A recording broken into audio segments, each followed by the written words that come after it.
आणि यानंतर आज दिवसभरातली पुढची महत्त्वाची बातमी आहे 15 ऑगस्ट पासून सुरू झालेल्या एका राजकीय वादाची बातमी वंदे मातरम संदर्भात। वंदे मातरम ज्या गीतानं स्वातंत्र्याच्या लढ्यामध्ये मोलाचं योगदान दिलं, स्वातंत्र्य सैनिकांच्या नसानसात राष्ट्रभक्तीची ऊर्जा भरली, हे फक्त गीत नाही तर आपल्या स्वातंत्र्य लढ्याच्या इतिहासाशी जोडलेलं एक भावनिक प्रतीक आहे। आता जेव्हा 1875 साली बंकिमचंद्र चट्टोपाध्याय यांनी वंदे मातरम गीताची रचना केली, तेच गीत 1882 साली बंगदर्शन मासिकामध्ये आनंदमठचा भाग म्हणून प्रकाशित झालं। पुढे 1896 साली काँग्रेसच्या अधिवेशनात रवींद्रनाथ टागोर यांनी पहिल्यांदाच वंदे मातरमचं गायन केलं, तेव्हा त्यामध्ये 6 कडवी होती।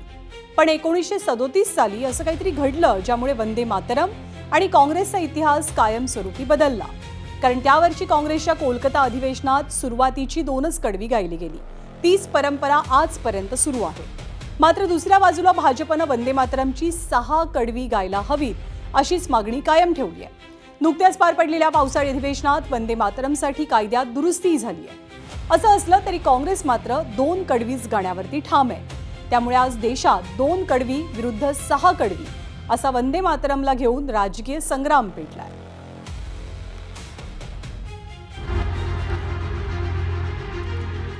अब तक जो गाया वही वंदे मातरम गाया। अगर ये गुनाह है तो उन्होंने 18 साल से गुनाह कर रहे हैं।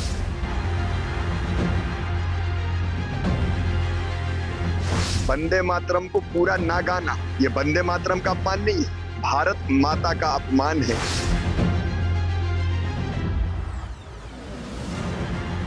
अब आए हैं वंदे मातरम गाना है, हो कौन भाई तुम? न 3 में न 13 में आजादी के आंदोलन में कहाँ थे? स्वतंत्रता सेनानी थे जो आजादी के वीर बाकुरे थे, वो फांसी के फंदे पर भी वंदे मातरम गाते हुए जो है झूल।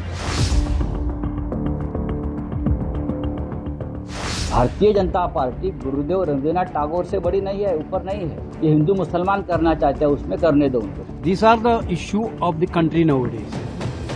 They want to divert it.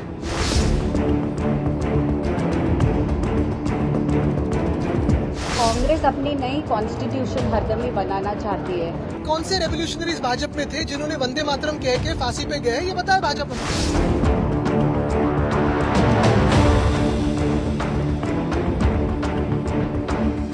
हम हमेशा कहते थे ये मानसिक गुलाम है और संविधान की खिलाफत, ये दोनों चीजें इससे हमारे सामने प्रस्तावित हो। जो 6 छंद है वंदे मातरम के, वो अमित शाह और मोदी जी ने गाकर दिखाए तो अच्छा रहेगा, सामने आकर, पब्लिक के सामने आकर, विदाउट टेलीप्रॉम्प्टर।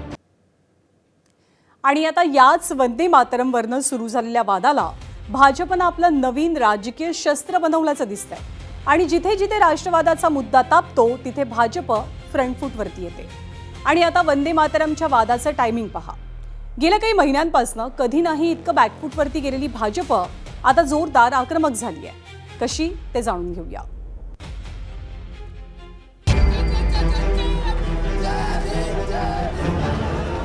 नीट पेपर फुटीनंतर विद्यार्थी आंदोलन, सरकार बॅकफूटवर। राम मंदिरातील दानचोरी प्रकरण, सरकार बॅकफूटवर। E20 इथेनॉलचा मुद्दा, सरकार बॅकफूटवर।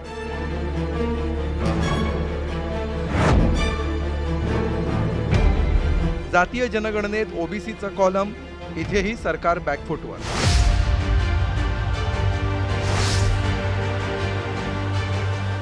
गेल्या 2 महिन्यांपासून सतत बॅकफूटवर असलेलं सरकार वंदे मातरमच्या मुद्द्यावरून मात्र एकदम फ्रंटफूटवर आलं। त्याला 3 कारणं ठरली। वंदे मातरमवर महासंग्राम का? 15 ऑगस्ट 2026 काँग्रेस मुख्यालयात वंदे मातरम गायन मध्येच थांबवल्याचा आरोप झाला। 17 ऑगस्ट 2026 गोव्यात खरगे यांच्या उपस्थितीत वंदे मातरमचं अपूर्ण गायन करण्यात आलं। 19 ऑगस्ट 2026 काँग्रेस वर्किंग कमिटीनं वंदे मातरमची फक्त 2 कडवी गाण्याचा घेतलेला निर्णय। आता काँग्रेस वर्किंग कमिटीनं हा निर्णय घेताना 1937 मधला आपलाच जुना ठराव पुन्हा कायम ठेवलाय। त्यानुसार काँग्रेसच्या कार्यक्रमांमध्ये वंदे मातरमची फक्त पहिली 2 कडवीच गाली जाणार आहे। आणि अशा प्रकारे 2026 मध्ये तब्बल 90 वर्षांनंतर वंदे मातरम पुन्हा एकदा वादाच्या केंद्रस्थानी आला।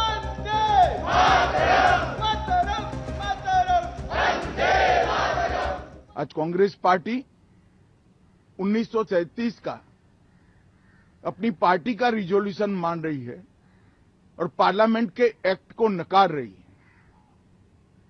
मुझे तो बड़ा आश्चर्य है, श्री राहुल गांधी की नेतृत्व में कांग्रेस पार्टी फिर एक बार इस देश में तुष्टीकरण की राजनीति को पुरजोश तरीके से आगे बढ़ा रही है। खरं तर 20 दिवसांपूर्वी 30 जुलैला संसदेत कायदा मंजूर करून वंदे मातरमला आता कायदेशीर संरक्षण देण्यात आलंय। त्यानुसार वंदे मातरमला कलम 3 अंतर्गत कायदेशीर संरक्षण आहे। जनगण मनप्रमाणेच समान कायदेशीर दर्जा आहे। गायनात अडथळा आणल्यास किंवा गायन रोखल्यास शिक्षेची तरतूद आहे। दोषी आढळल्यास 3 वर्षांपर्यंत कारावास आहे। कायद्यावर राष्ट्रपतींची स्वाक्षरी आहे, मात्र अद्याप अंमलबजावणी नाही। आणि ही अंमलबजावणी होण्याआधीच काँग्रेसकडून 2 कडवी गाण्याचा ठराव मंजूर झालाय। रविंद्रनाथ टैगोर, गुरुदेव रविंद्रनाथ टैगोर के सलाह से ही वो प्रस्ताव पारित किया गया था और आज उस पर चर्चा हुई। कांग्रेस अध्यक्ष ने उस प्रस्ताव के कुछ अंश भी पढ़े और इसमें कोई कंट्रोवर्सी नहीं है, कोई सवाल नहीं है। ये बार बार ये मुद्दा बनाया जा रहा है। काँग्रेस पक्षाला जर वाटत असेल की हे चुकीचं आहे तर त्या बाबतीत त्यांना न्यायालयाचे दरवाजे हे उघडे आहेत, ते जाऊ शकतात न्यायालयामध्ये, त्याची जी काही कारण असतील ती सांगू शकतात। परंतु ही प्रक्रिया जोपर्यंत होत नाही, न्यायालयामध्ये त्याला आव्हान दिलं जात नाही, त्याच्याबद्दल सुनावणी होत नाही आणि सर्वोच्च न्यायालयाचा काही निकाल येत नाही, तोपर्यंत हे सगळ्यांनाच पाळणं हे बंधनकारक आहे। काँग्रेस 1937च्या ठरावाचा दाखला देतीये तर भाजप राष्ट्रभक्तीचा। पण देशातील विरोधकच संसदेनं मंजूर केलेला कायदा मानायला नकार देत असतील तर त्यामुळे देशात मोठा संघर्ष निर्माण होणार नाही का? आणि असं झाल्यास सर्वसामान्यांनीही आपल्या सोयीनं कायदा मोडला तर किती अराजकता निर्माण होईल याची कल्पनाच न केलेली बरी। पण आज प्रश्न फक्त वंदे मातरमची 2 कडवी की 6 कडवी एवढाच नाही, तर प्रश्न हा आहे की काँग्रेसने वंदे मातरमच्या मुद्द्यावर सेल्फ गोल केलाय की सरकारला घेरण्याची नवी रणनीती आहे हे लवकरच कळेल। ब्युरो रिपोर्ट, एबीपी माझा। एकूणच काय तर 1937 सालच्या प्रस्तावावरनं आज 90 वर्षांनी राजकारण पेटलंय। पण सत्य हे सुद्धा आहे की स्वातंत्र्यानंतर 24 जानेवारी 1950ला संविधान सभेनंच वंदे मातरमची सुरुवातीची 2 कडवी राष्ट्रीय गीत म्हणून स्वीकारलेली होती आणि तेव्हापासून वंदे मातरमची 2च कडवी गायली जात होती। पण राजकारण म्हणजे टायमिंगचा खेळ असतो। अनेक मुद्द्यांवरनं बॅकफूटवरती गेलेल्या भाजपला वंदे मातरमच्या मुद्द्यावरती फ्रंटफूटवरती येण्याचा चान्स मिळाला। इतिहासाचा दाखला देत काँग्रेसनं वंदे मातरमचे तुकडे केल्याचा आरोप भाजपनं सुरू केला। तर वंदे मातरमवरती बंदी घालावी ही मोहम्मद अली जिना यांची मागणी नेहरूंनी कशी फेटाळून लावली असं म्हणत काँग्रेसनं सुद्धा पलटवार सुरू केलाय।